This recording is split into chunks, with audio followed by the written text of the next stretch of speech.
Complaint. I'll tell you, you're able to get to the stage. I didn't know you were all up here. Is this the right? Let's have a slight bias to the right. That's not my pixie hat. You're hanging to the right, Peter, with that one. Which is the easiest one to wear? You're the Nancy with the... The Nancy with the big Yes, battery. yes, it's something I'll give you in a taxi. That's nice, isn't it? Princess Margaret. Yes. Is she coming in the taxi? Yes, she's coming in the taxi later. Bringing my hat. She'll be nipping off again. Oh, thanks. Putting up the car. Hurry the others up because we're trying to get on stage. We've got to go on stage. We've got to go on stage. In a minute. 5. Don't worry about it. Ned, everybody. Ned.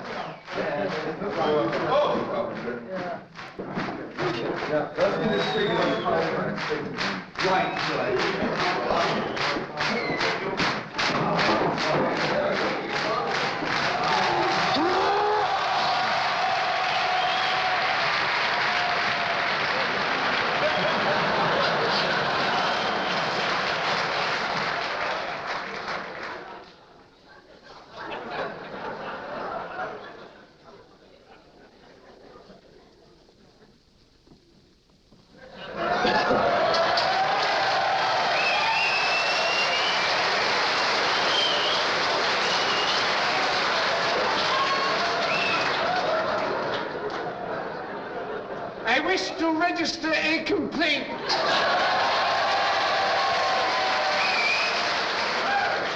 Sorry, we're closed for lunch. Never mind that, my lad. I wish to complain about this parrot what I purchased not half an hour ago from this very boutique. Oh, yes, the Norwegian blue. What's wrong with it? I'll tell you what's wrong with it, my lad. It's dead. That's what's wrong. No, he's resting. Matey, I know a dead parrot when I see one. And I'm looking at one right now. No, he's not dead, Squire. He's resting. Remarkable bird, the Norwegian blue, isn't it, eh? Beautiful plumage. The plumage don't enter into it. He's stone dead. No, he's resting. All right, then, if he's resting, I'll wake him up. Hello, Mr. Polly Parrot. I've got a nice fresh cuttlefish for you if you wake up. There, he moved. No, he didn't. That was you. Oh, never! Yes, I you see it! did. Hello, Polly.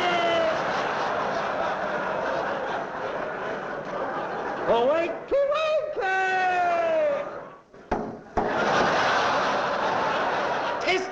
Testing. This is your 9 o'clock alarm call.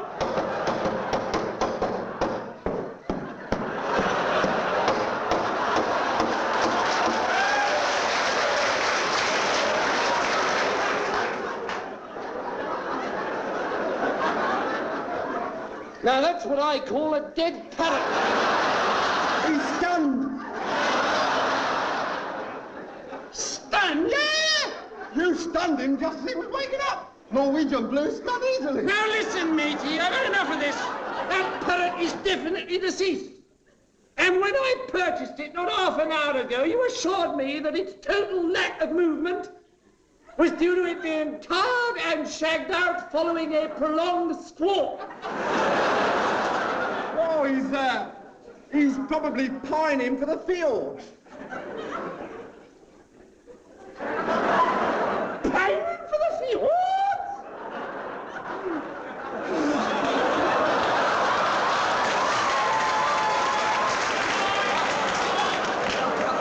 Pining for the fields? What kind of talk is that? Look.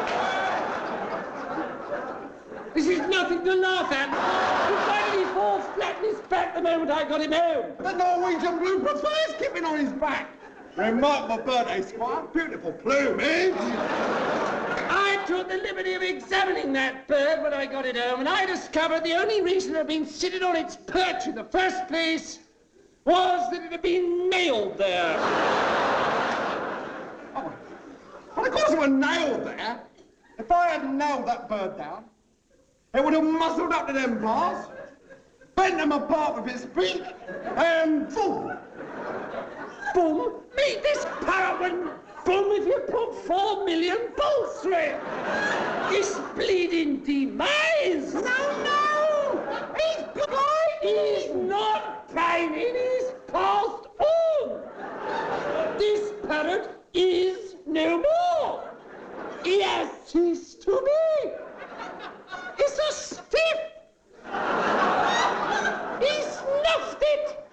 Bereft of life, he rests in peace. He is indubitably extinct. This is an ex-parrot. Are you in on the sweepstake yet? No, but I will be. The running time of the show plus interval. Who is the... Yes, I'm doing the Presumably we start at 11:30. No, it's whatever time it starts or whatever time it finishes. The John around the corner.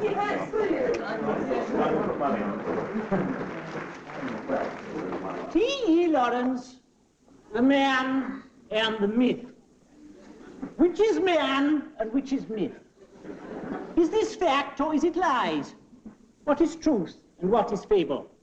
Where is Ruth and where is Mabel? To some of these questions I hope to be able to provide the answer. No one who knew T.E. Lawrence as I did, scarcely at all, could fail but to be deeply impressed by him. It was in pursuit of this legend that I first sought him out in June of 1933 at his cottage at Clouds Hill in Dorset. It was a simple cottage, but I thought I detected Lawrence's hand in the rough whitewashed wall, the stout paved doorstep, and the rough oak door, upon which I knocked lightly. It was opened by a small, rather unprepossessing figure, slight of frame, fair-haired, with the ruddy, gleaming face of a schoolboy. It was a schoolboy. I had come to the wrong house. Orange, the Arabs called him, for they are unable to pronounce their L's, as distinct from the Chinese, who can pronounce little else. It's interesting, though fruitless to speculate, but had fate taken him to China, he would have been known as Lawrence.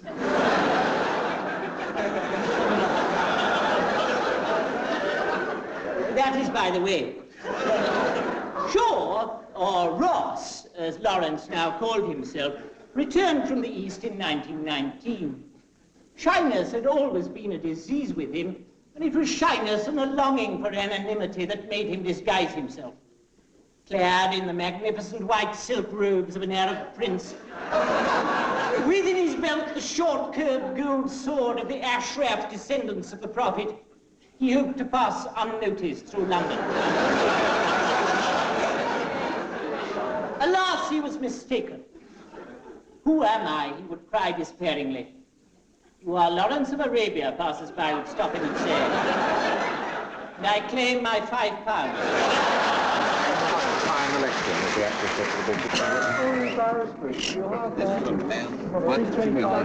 Hello, dear. How are you? Who's that? You're looking pale tonight. Yeah? Why do we do it? What is this charity? I mean, It's wonderful to be in a real show. All these one-man things. Now we have other members of the cast.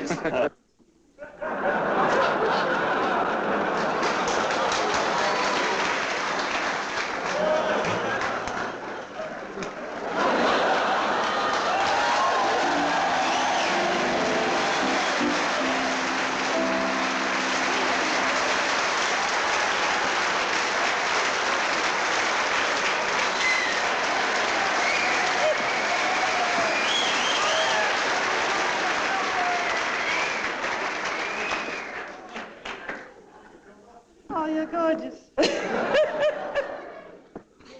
I'm going to, if I may, on this delightfully festive occasion, sing you a little ditty dedicated to a country I've always had a lot of time for, Mother England. Dedicated to the courage and fortitude of you poor, wretched little people. A lot of my countrymen say rude things about them. They do. Just because you have the lowest standard of living in the world, and I don't think that's fair. I think that's mean and horrid, and I think they're awful.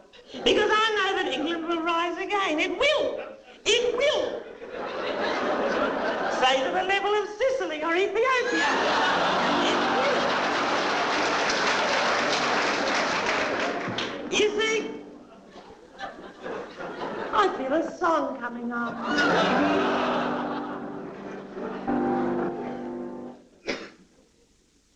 The English have a quality I'd like to sing about.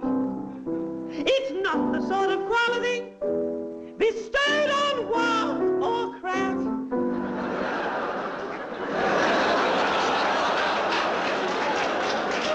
I thought it was an empty seat at first until he smiled.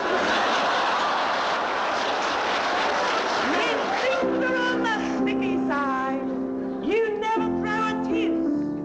A special something sees you through. I'll tell you what it is. Spunk, spunk, spunk. You're so full of British spunk. You're never in a panic, and you're never in a funk. So in a time of crisis, there's nothing quite so nice as singing spunk, spunk, spunk, spunk, spunk, spunk, spunk. The Black Hole of Calcutta was a very nasty place. The curry was disgusting, and the toilet a disgrace. The grubby Indian menu gave you very little choice. So the hungry British patrons all cried out as with one voice. You guessed it, spunk, spunk, spunk. We're so full of British spunk. Our companies are rumbling and our members sadly shrunk. So, don't spoil yourselves, don't be unnecessary. Remember you're out. You're getting overexcited. There'll be tears before bedtime, there will. So in a time of crisis, there's nothing quite so nice as singing spunk, spunk, spunk, spunk, spunk, spunk, spunk. This is like the history of England. Our chappie who saw the Second World War has somewhere wisely written, if it wasn't for a handful of ex-public schoolboys who bravely manned the Spitfires, we'd never have won the Battle of Britain. But up spoke Winston Churchill above the battle's din. You poor little ponds will be safe from the bombs if you sing a with merrily. Spang, spang, spang. You're so full of British spang. The place is full of ants, and Sterling has heard about in this time of crisis, there's nothing quite so nice as singing spunk, and spunk, spunk. You're so full of British.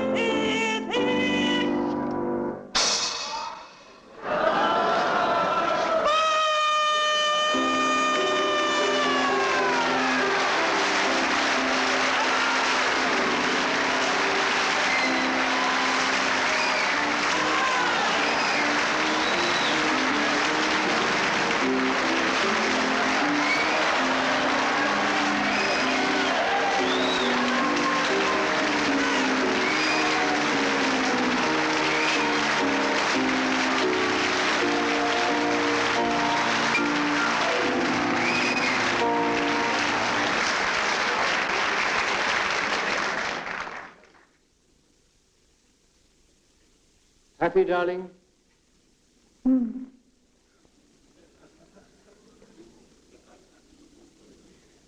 What are you thinking? nothing. I was just thinking of something you once said about there being 3 phrases which always crop up when an affair is coming to an end. The first was, happy, darling. The second was, what are you thinking? I can't remember what the third one was. Silly, darling. I love you. Oh, yes, that's it. One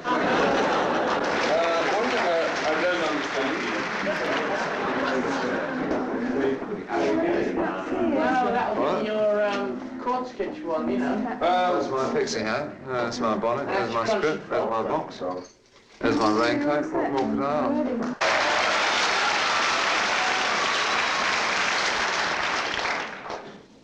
Yes, I'd have liked to have been a judge, but I never had the Latin. I never had sufficient Latin to get through the rigorous judging exams. They're very rigorous, the judging exams. They're noted for their rigour. People come staggering out saying, oh my God, what a rigorous exam.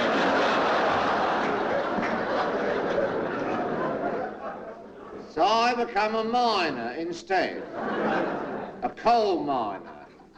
They're not so rigorous, the mining exams. They only ask you one question. They say, who are you? And I got 75% on that. So I was allowed to join the mining community. The only trouble with the mining community is that conversation tends to be a bit on the boring side. If you want to hear a boring conversation, just pop down my mine. Stuff like, hello, I've just found a lump of coal.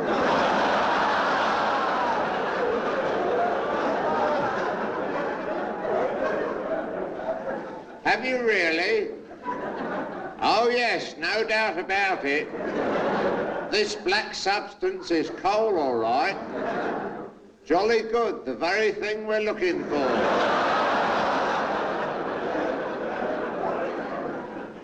I've tried to inject a little intellectual substance to conversation down the mine. I said to a fellow miner the other day, I said, have you heard of Marcel Proust? He said, no, he must work down another mine. Hello, Bill. Oh, sorry. Yeah, this is the funny stuff, you know, the kind of... Is that your glitter gear for the house band performance? It's all right for you, isn't it? Doing 4 songs in a band we've never even rehearsed. Oh, it's a bit early for those excuses, isn't it? We're going on with a big notice saying we have never rehearsed.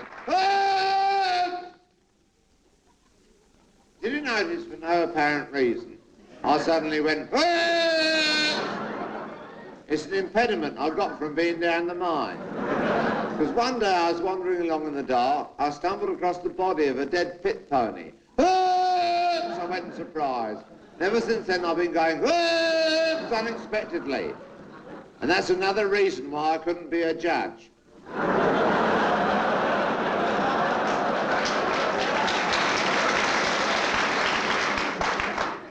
It would destroy the dignity of the court, you see. I mean, I might have been up there one day, sentencing away, all majestic and dignified in my robes, saying to some criminal, you have been found to be a heinous criminal, and it is my solemn duty to sentence you to...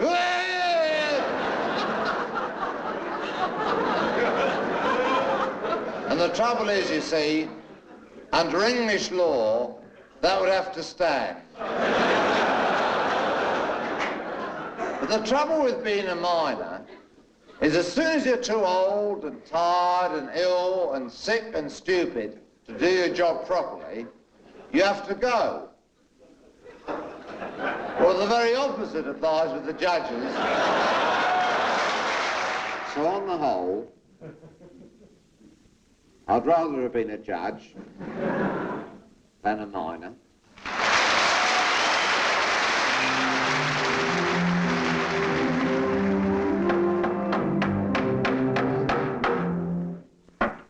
Michael Norman Smith, you stand here charged with the murder of Arthur Edward Hopcroft, Brian Graham Whittaker, the Reverend John Claude Motson, Father Kevin Joyce O'Malley, Monsignor Jean-Paul Renard, Padre Robert Henry Noonan, Rabbis Edwin and Carey Makepeace Goodgold, Pope Mario Vacotti, Divisional Fire Officer Karl Heinz Bierlich, Archbishop Stavros Nicholas Abplanalp, His Most Holy and Invisible Oneness Wang Kai Sung, Bombardier Arthur Buddha, and Nicholas Parsons.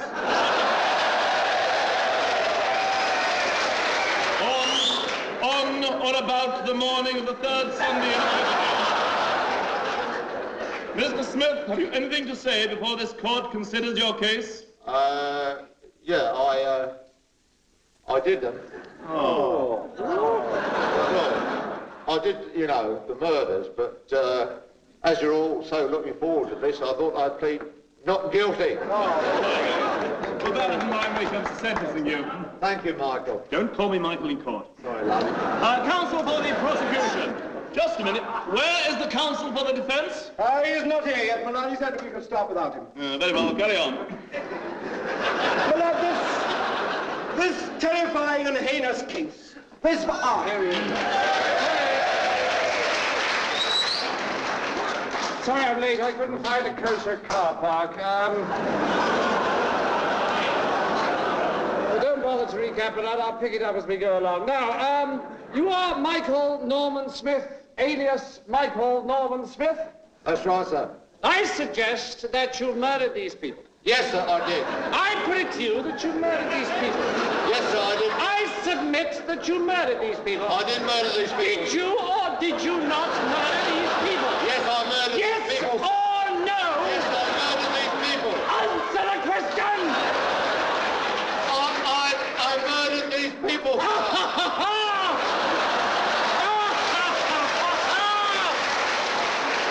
We've wheedled it out of your last Mr. Bartlett, you do realize you're meant to be the counsel for the defense.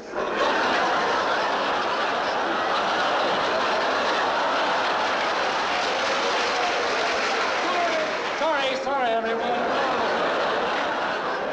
Shit, what a good... Mr. Bartlett, would you like to proceed for the defense? Certainly, Milan. I would like to call the first defense witness. Call the late Arthur Aldridge. The late Arthur Aldridge. Arthur, is there any point of questioning the deceased? I beg your pardon, Milan? Well, your witness is dead. Yes, Milan. Well, virtually, Milan. Mr. Aldridge... He's not completely dead. No, he's not completely dead, Milan, no. But he's not at all well. Mr. Aldridge, if he's not completely dead, what's he doing in the coffin? It's merely a precaution, Milan. If I may be allowed to continue. Mr. Aldridge, are you you are a stockbroker of 10 Savona Close, Wimbledon? What was that knock? It means yes, Milan. 1 knock for yes, 2 knocks for no. Mr. Aldridge, would you be prepared to say that you are not at all well? In fact, would you be prepared to say that you are, as it were, in a manner of speaking, what is commonly known as dead? I think he is dead, Milan. Where is all this leading? That will become apparent in 1 moment, Milan. Mr. Aldridge, are you thinking or are you just dead?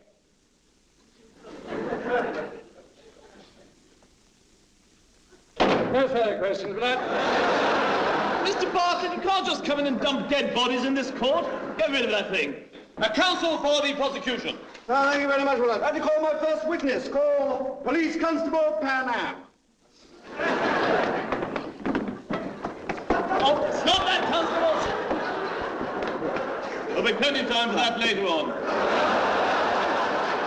You are Police Constable Pan Am? No! I should deny that to the last breath in my body. Oh, sorry, yes. Do you recognize the defendant? No, I've never seen him before in my life. I swear it. Oh, yes. yes, he's the one. He's done it all right. I recognise him anywhere. Would you tell the court in your own words, P.C. Panham, what happened? Oh, yes. I was proceeding in a northerly direction up Alitalia Street when I saw the deceased at an upstairs window bearing her bosom to the general public. She then took off her... Oh, wait a minute, that's the wrong story, sorry. Oh, yes. There were these 3 nuns in a train, and the ticket inspector said... No? Oh. Anyway, I clearly saw the deceased... The defendant, doing whatever he's accused of red-handed. There's no doubt about that. When kicked, when cautioned, he said, it's a fair cop I did it all right. No doubt about that. Then, bound as he was to the chair, he assaulted me and 3 other constables while bouncing around the cell. The end. Excellent evidence, Constable, excellent evidence. Counsel for the prosecution. I take you back to Germany, 1944. Why must we go back to Germany, 1944? Because, my lad, I shall seek to prove that on one occasion, alone, half dead, and without weapons of any kind, he nevertheless managed to bite to death the entire staff of the 1st SS Panzer Division stationed in Basingstoke. This Basingstoke? Basingstoke in Hampshire? No, sir. This complete negation of the basic codes of civilization. Basingstoke where? Basingstoke in Westphalia, sir. Oh, I see. Carry on. This utter disregard for the sanctity of human life shown by this monster. No, there was Basingstoke in Westphalia. It's on the map, sir. What map? The map of Westphalia as used by the army, sir. Well, I've certainly never heard of Basingstoke in Westphalia. It's a municipal borough, sir, 30 miles north. Its chief manufacturers are leather and... Southampton in Westphalia? Yes, sir.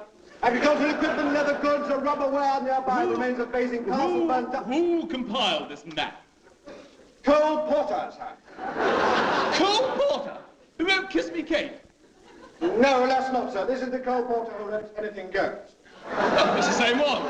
In olden days, a glimpse of stocking was looked on as something shocking. Now, heaven knows, anything goes. Oh, no, this one's different, sir. How does it go? So I rather think this is... Come on, how does your anything goes go? Anything goes in, anything goes out. Fish, bananas, old pajamas, mutton, beef, and trout. No, that's not it. Can I go home? What are you going to say? Well, I have to admit the fact that I am a habitual mass murderer, referring to murder or mass and any other way of murdering. But I have to say, in my defence, that I come from a society which is in itself inhumane shut up! and reflects the whole moral structure of capitalism. If you don't which shut led up, to the Vietnam War, I'll shoot you! And other such, just as I thought, you see. There's an example of force.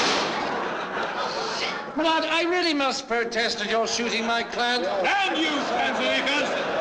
I'm in charge of this court. Stand up! Sit down! Go move!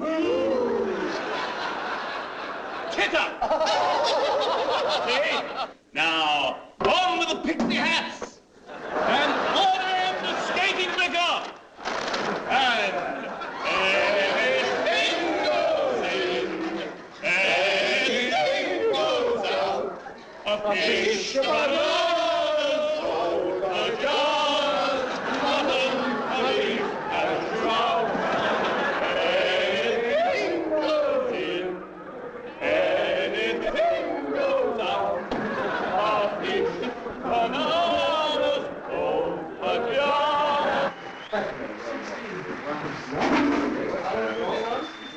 Whoa. Thanks for doing that. What? That dripped off. Funny, that. Yes, sir. I'd like to know why else the coffin didn't work. The cross-examination with Peter was ridiculous. It went almost too well, because it was too much for him. Can you... Oh, yes, thank you. You're the last for the audition. You did say you could read music. Yes, I can. Can you sight read music? Yes, thank you. Do you mind just slightly than that. Just take your own time. I say potatoes, and you say potatoes.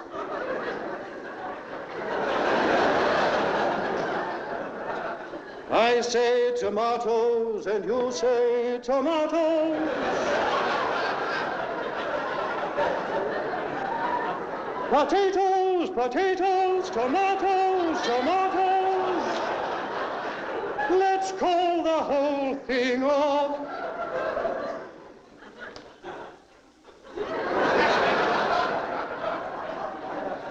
You say pajamas, and I say pajamas.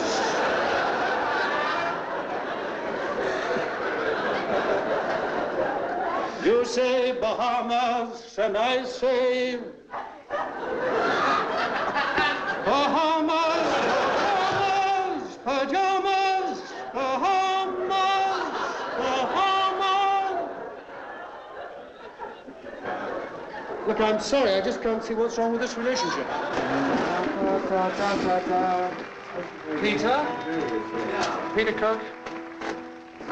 Petey, you got any thoughts about that coffin thing? It wasn't right, was it? There's one logical error, which makes me sound like Dudley, is when you're saying, are you dead or are you alive? There's no reply to that. If there's anything that occurs to me, it should be a question which you can give a yes or no answer to. I think it'd be quite funny if you said, are you in fact dead? Whereupon there was a knock. Yeah. Implying yes. Whereupon you looked in and said, no further questions have been left. That's very bizarre. It is a bit bizarre. I don't know. There seemed to be something wrong with that question. That was all. There's a protest song.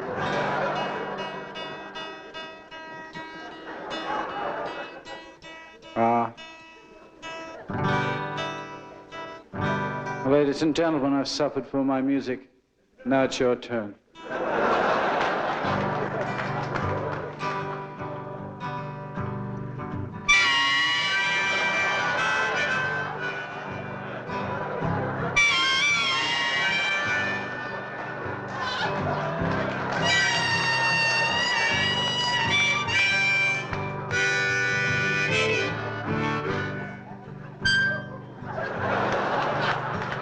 All the prophets of doom can always find room in a world full of worry and fear.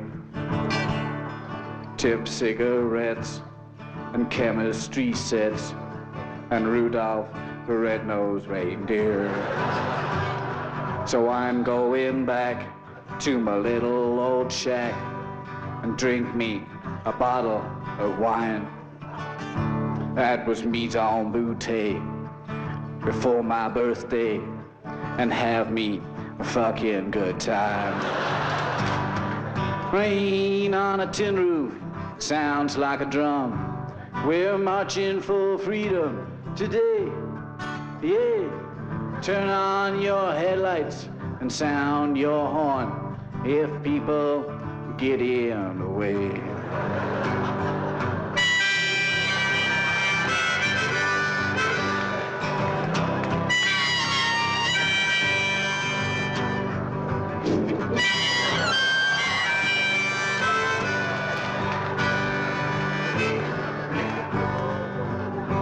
Let me turn you on to the chromium swan on the nose of a long limousine.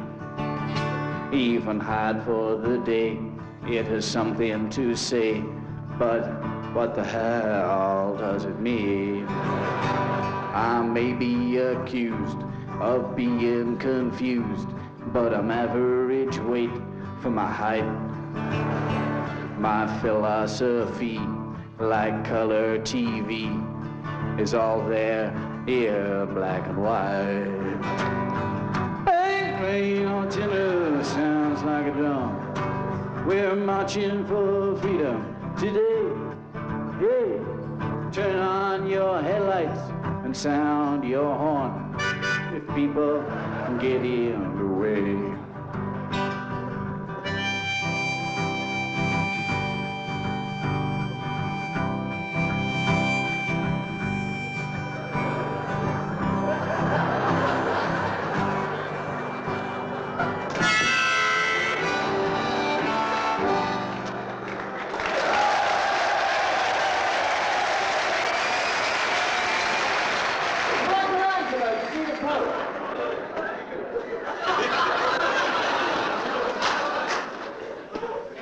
Evening, Your Grace. Evening, Michelangelo. I want to have a word with you about this Last Supper of yours. Oh, yes? I'm not happy with it. Oh, I know. You don't like the kangaroo. What kangaroo? Well, I'll paint it out, no problem. I never saw a kangaroo. Well, it's right at the back, but I'll alter it, no sweat. I'll make it into a disciple. That's the problem. Got it. The disciples. Are they too Jewish? I made Judas the most Jewish. No, it's just that there are 28 of them. Yeah, well, another one would hardly notice then. So, we'll make the kangaroo into a disciple. No. All right, we'll lose the kangaroo altogether. I don't mind, I was never complete. That's not the point. There are 28 disciples. Too many? Of course it's too many! In a way, but I wanted to give the impression of a huge get-together. You know, a real Last Supper. Not just any old supper, but a proper final treat. A real mother of a blowout. There were only 12 disciples at the Last Supper. Well, supposing some of the others happened to drop past. There were only 12 disciples altogether. Well, maybe they'd invited some friends. There were only the 12 disciples and our Lord at the Last Supper. The Bible clearly says so. No friends? No friends. Waiters? No. Cabaret? No. I like them. They fill out the canvas. I mean, I suppose we could lose 3 or 4 of them. You know, make 1 or 2 of them. There were only 12... I've got it. I've got it. We'll call it the penultimate supper. What? And if there was a last one, there must have been one before that, right? Yes. Right, so this is the penultimate supper. The Bible doesn't say how many people were there, does it? No. Well, there you are then. Look, the Last Supper is a significant event in the life of our Lord. The penultimate supper was not, even if they had a conjurer and a steel band. Now, I commissioned a Last Supper from you, and a Last Supper I want. Yeah, but look... With 12 disciples and 1 Christ. 1?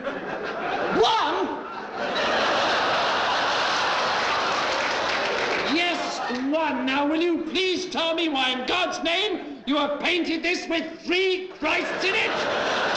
It works, mate! It does not work! It does! It looks great! The fat one balances the 2 skinny ones! There was only 1 Saviour! Well, I know that, I mean, everyone knows that, but what about a bit of artistic license? 1 Redeemer! I'll tell you what you want, mate! You want a bloody photographer, not a creative artist with some imagination! I'll tell you what I want! I want a Last Supper with 1 Christ, 12 disciples, no kangaroos by Thursday lunch, or you don't get paid! You bloody fascist! Look! I'm the bloody Pope, mate! I may not know much about art, but I know what I like! Get it going. Yes.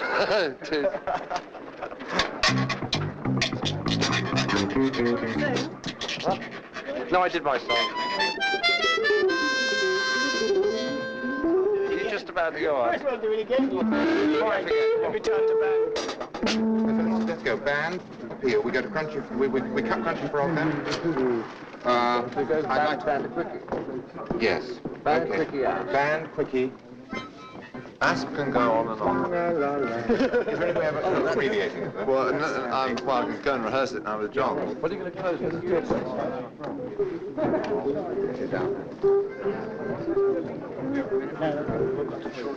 The appeal, Shakespeare, and then to Lumberjack and Ove.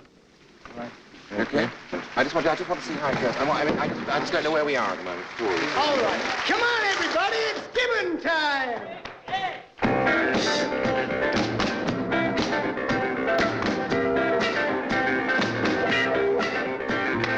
We're the goodies. How you do? We've just been out to the zoo. Saw a monkey in a cave doing a dance that could be the rave. It's not hard, so let's all do funky gibbon. The funky gibbon, funky gibbon. We are here to show you how. The funky gibbon, just like gibbons. Come on, do the funky gibbon now. Dogs are always howling, cats are always yowling, but gibbons only like to sing a dance. We like that monkey, get a little funky, and then the crowd starts chance to the funky gibbon. We are here to show you how. The funky gibbon, just like you. Just come on to the funky gibbon now. Funky gibbon, funky gibbon, funky gibbon, funky gibbon. I'm ready to do the funky gibbon. Funky gibbon. Now drop one arm down by your knees, let the other arm reach up to the trees. Funky gibbon, let your wrist go limp like a bent baboon and get ready to sing this gibbon's tune. Funky gibbon, when you give me a new, ooh, come on, give me a new, ooh, and when you give me a new, ooh, now put them together and what have you got? Do not look silly. The funky gibbon, we are here to show you how. The funky gibbon, just like you. So come on, funky gibbon now.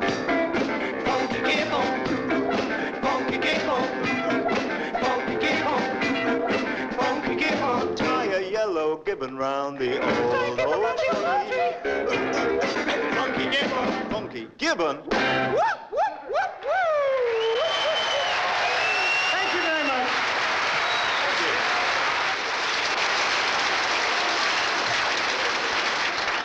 Hello.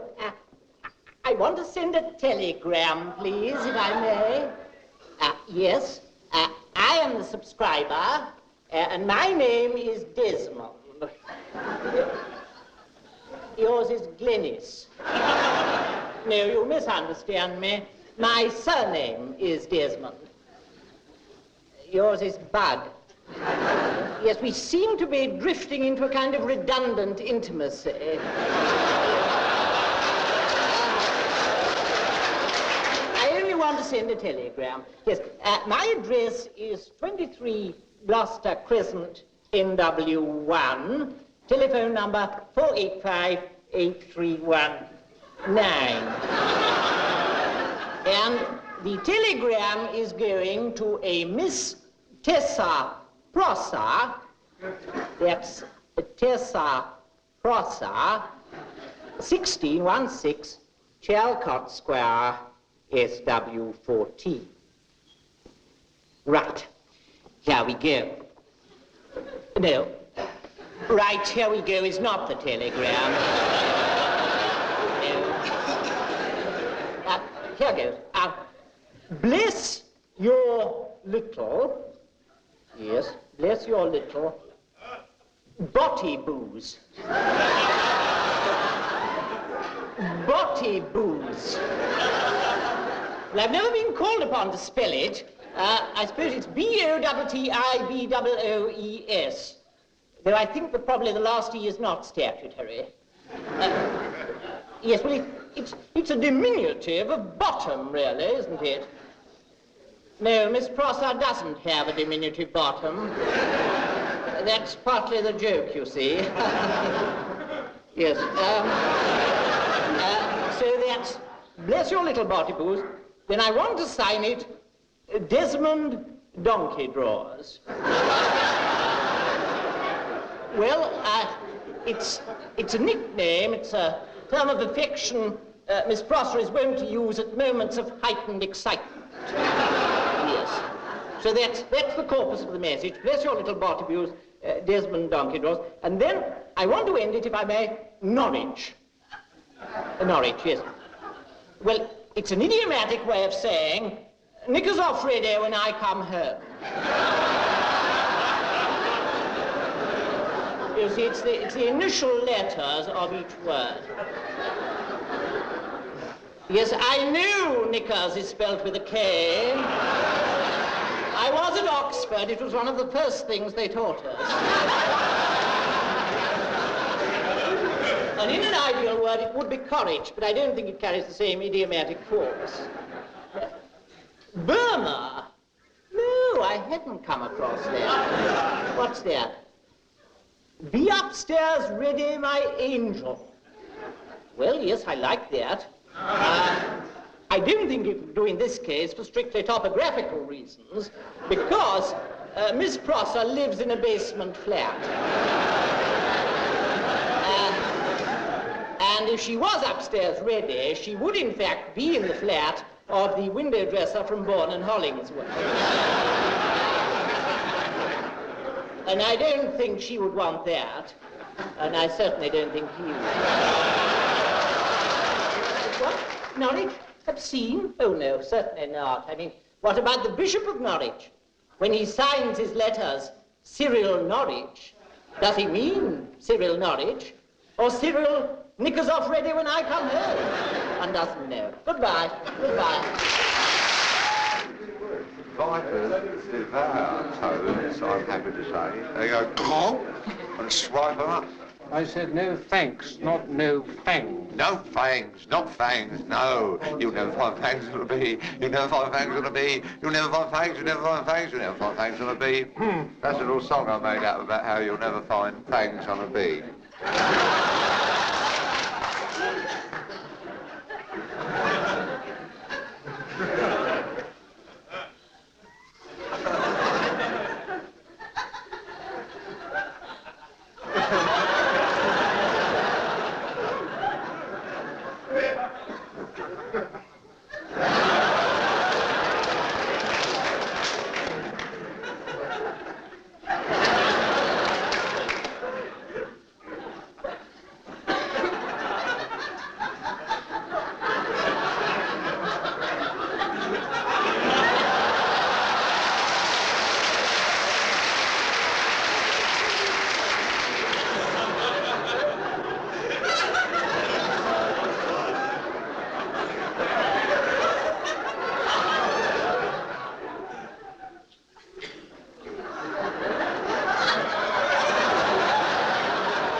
Serpents hear through their ears, you know.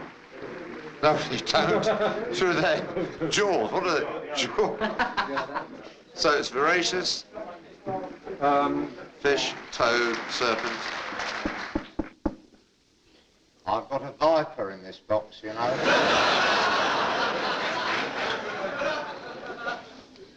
Really? Good gracious me. Oh, yes, it's not an ass. It looks rather like an ass, but isn't one. It's a viper. Some people can't tell the difference between a viper and an ass. More fool them, I say. Ha, ha, ha. Yes. Cleopatra had an ass. It bit her in the bra. I'd rather have a viper myself. Well, that's all right then, isn't it? Not that they're cheaper to run. Oh, no, if anything, the viper is more voracious than the ass. My viper eats like a horse. Like a horse, eh? Oh, yes, yes. Yes, I'd like a horse.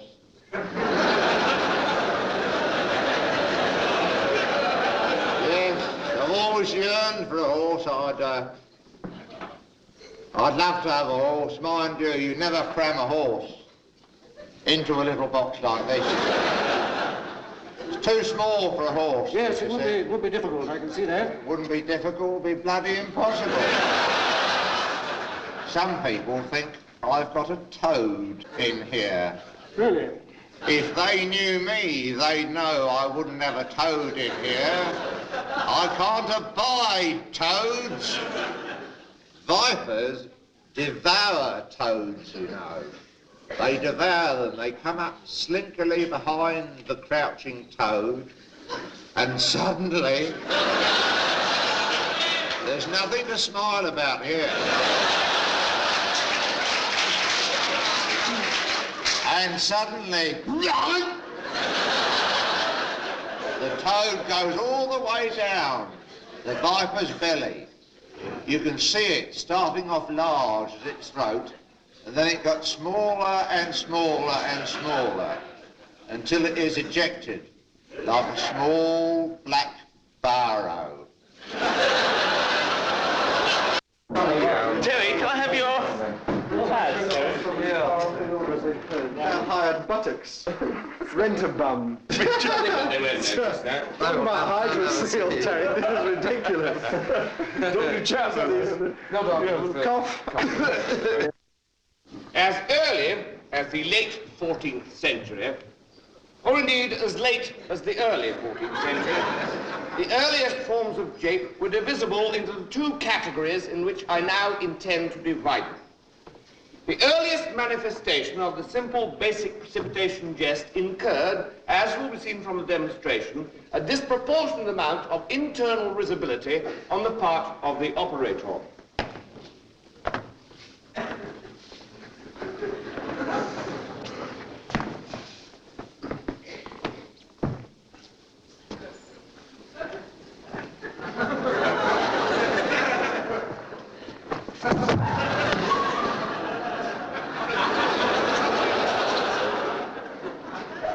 Secondary precipitation occurs when both protagonist and dupe are located indoors. But it is true, however, that this has necessitated the development of a special piece of machinery. But it is still no more than a simple variation of primary precipitation.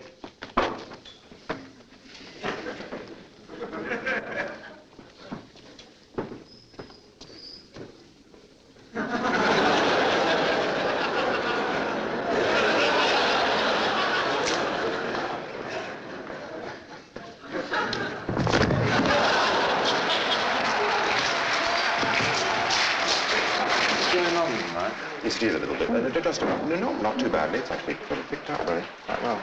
We'll finish about 1:45. Not finish it, then? No, the custard pie is on now. Popular as this jest has always been, however, it cannot compare with the ribald connotations associated with the dispatch of an edible missile.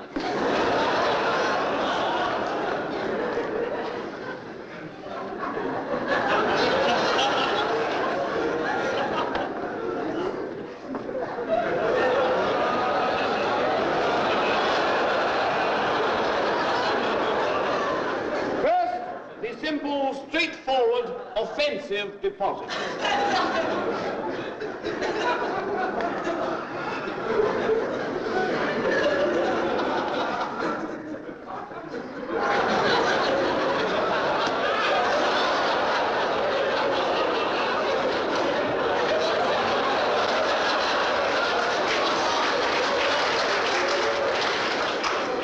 Second, the simple sideways offensive deposit.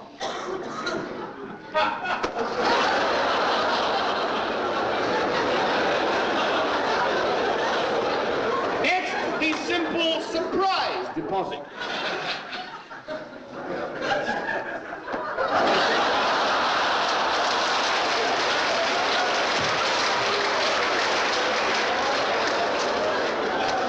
And finally, the foul pie.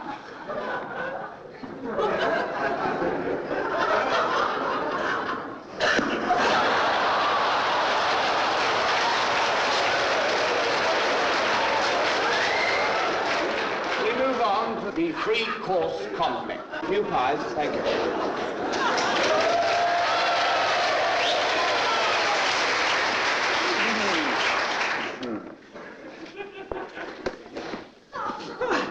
God, I wish I were doing it.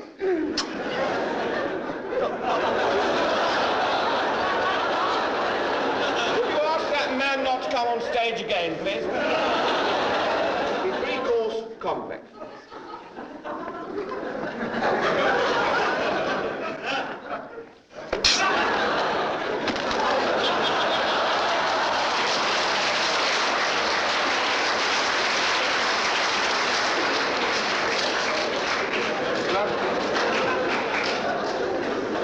But finally, we must not forget the enjoyment, the satisfaction, amusement, and edification we derive from the simple, straightforward, sideways, completely unexpected deposit.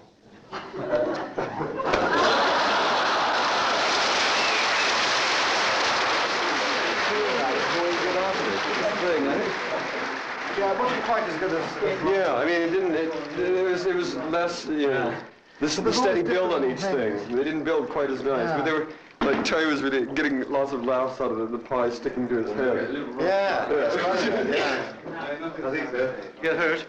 Oh, no, actually, it didn't hurt, actually. It didn't hurt tonight. I usually don't get hit when you do the sideways one. No, you usually avoid it. I was miles away in Cloud Cuckoo Land thinking, oh, somebody up there, that suddenly just hit me on the ear. Nearly a nude person here. Can I have the nearly nude people here? That's it. I do think that we cannot let an occasion of this nature go by without stopping for a moment just to say a few words about what a worthwhile and enjoyable occasion it is. We all of us take things for granted too easily. I know I do. And I do think that unless somebody stands up and just bothers to put it into words, we might all just sit here without realizing quite what a worthwhile and enjoyable time we were all having.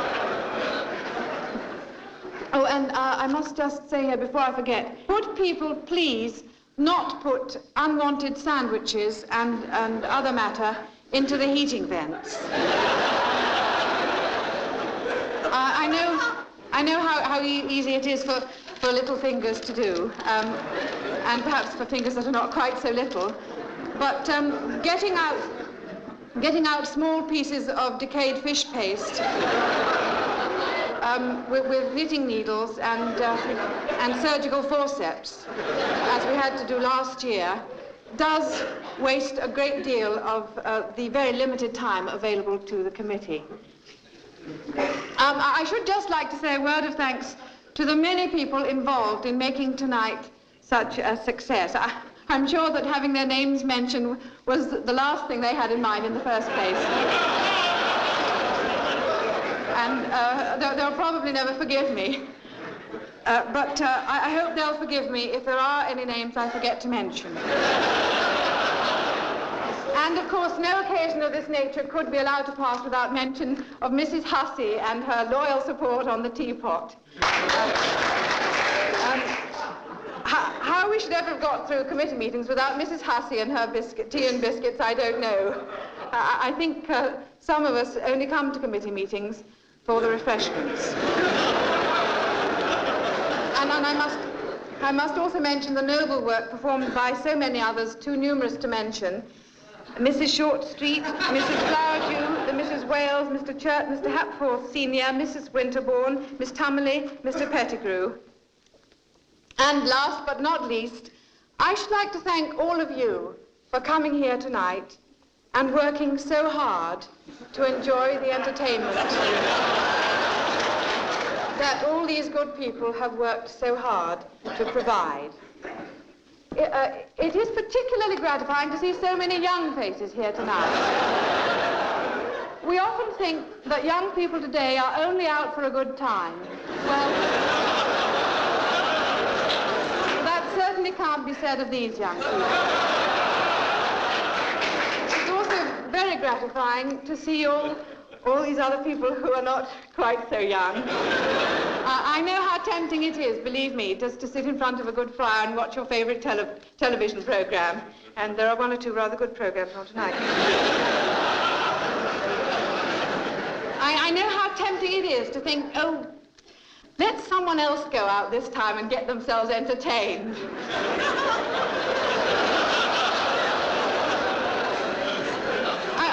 I must say, it is remarkable how an occasion of this nature does seem to bring out the best in people. It's just like in the war or at a great rail crash.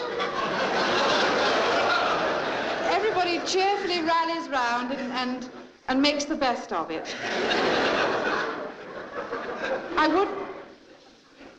I would just like to say, in all sincerity, that it is people like you that make an occasion of this nature the sort of occasion it is.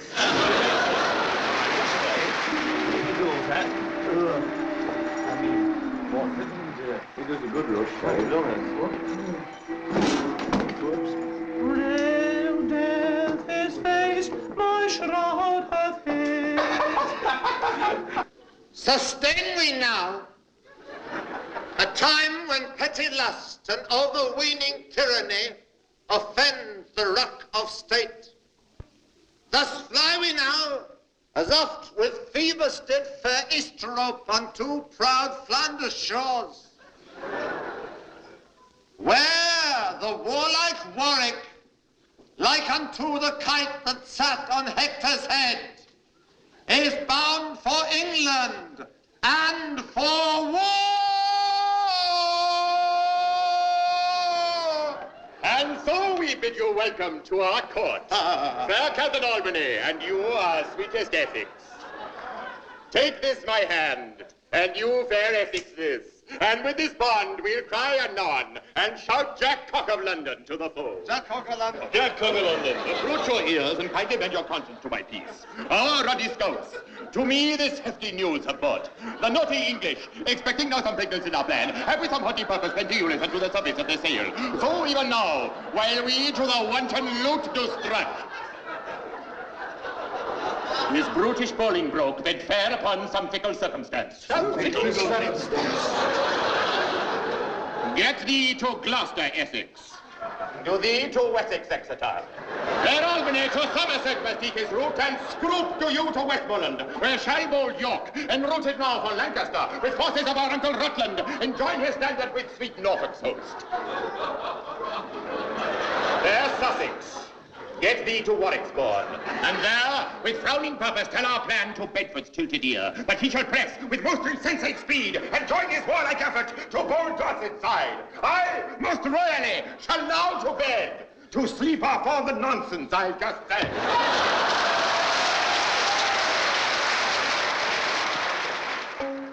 Oh, death his face, my shroud hath hid, and leave me drowned my palace grave. Oh, let us flee to Pluto's realm, and in his arms I shall grow old. Wise words in mouths of fools do oft themselves belie. Good fool, shall Essex prosper? Aye, prosper. Very then methinks will prosper. And seeing prosper, do we say, to cut the knot which crafty nature hath within our bowels locked up. But soft, and who comes here? Oh, good my lord, unstop your ear, and ye prepare to yield the optic chair to my experience. Such news I bring as only can break off the casket of thy heart. Not 6 miles hence there grows an oak, whose nutty fuse engendered in the bosky wood doth raise itself most impudent towards the solstice sun. So saying did there die, and dying, so did say. Oh God, this was most gravely undertaken, and undertaken at Essex gravely answered it. Why then we'll muster, and to the field of battle go, and unto them our English sinews show.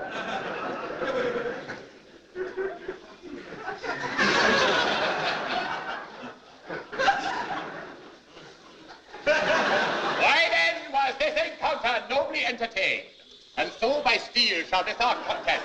Now, be buckled up. Come, sir. Let's toot. Let's toot.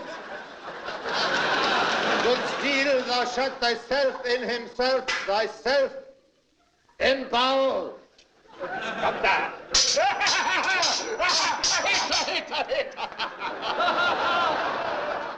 No, sir, no hit or miss. Art fop in the mouth. Art more foppy the brain than foppy the mouth. Come, sir, again. Come, sir, let's... Oh, God! Cousin, thou hast done me wrong.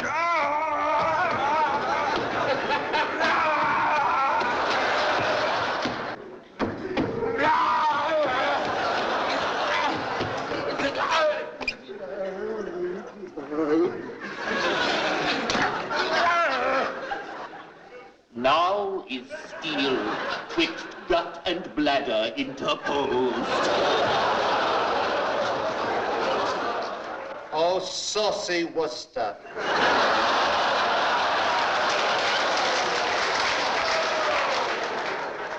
Dost thou lie so still? Now hath mortality her tithe collected, and sovereign Albany to the worms his course committed. Yet weep we not. This fustian life is short. Return to Pontefract to sanctify our court.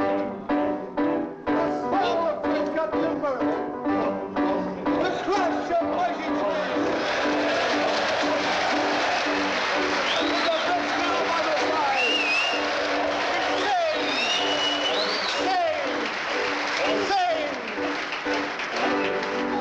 I'm a lumberjack and I'm okay. I'll sleep all night and I work all day. He's a lumberjack, he's okay. He sleeps all night and he works all day. I cut down trees, I eat my lunch, I go to the lavatory.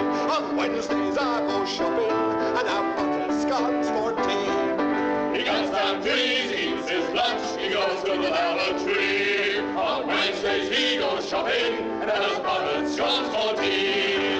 He's a lumberjack and he's okay. He sleeps all night and he works all day. I cut down trees, I skip and jump, I like to dress wildflowers. I put on women's clothing and hang around in bars. He cuts down trees, he skips and jumps, he likes to press wildflowers. He puts on women's clothing and hangs around in bars. He's a lumberjack, he's okay. He sleeps all night and he works all day. I cut down trees, I wear my heels, suspenders and a bra. I wish I'd been a girlie, just like my dear papa. He cuts down trees, he wears high heels, suspenders and a bra.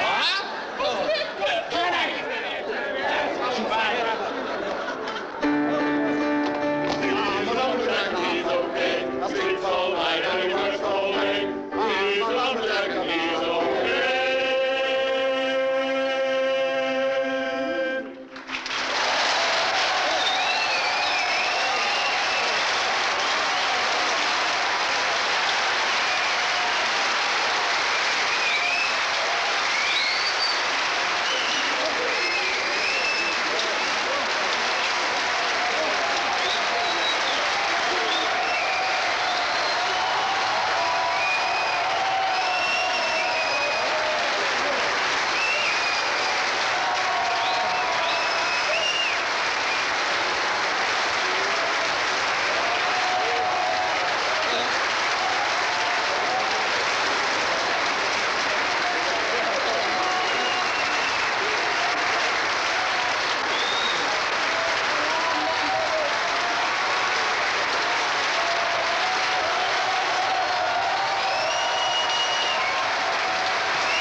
dress was worse. I put the women